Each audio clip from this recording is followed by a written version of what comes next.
Sen de ne yazıyorsun? Heç nə olacaq, maşın vurmuşam. Sonra çox işləyir. Meğer sana sigortan yok idi. Sığortam var, yox onlar. Başım çıxmır. Daha doğrusu nə işlədiyini bilmirəm.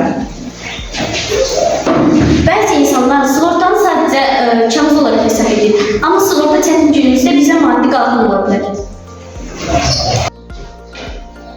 Salam. Gəlin sadə izah edir. Sığorta gözlənilməz hadisələr zamanı insanın hadisələrinin qarşılanmasına kömək edir.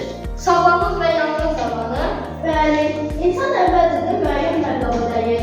Problem yarananda isə şirkət müqaviləyə uyğun məbləğ ödəyir. Müqavilə, sen müqavilə imzalamısan. Mən müqavilə imzalamışam, bəli, imzalamışam, amma daha doğrusu oxumamışam nədir. Mütləq müqavilə imzalayarkən müqavilə ilə tanış olub sonra imzalamaq lazımdır. Müqavilənin müddət, məbləğ, dəymiş zərər mütləq qeyd olunmalıdır. Sığorta bizə baş verdiyi hadisələrin qarşısını almırsa, cəmi maddi kömək edir. Sığortalı insanlar ağıllı insanlardır.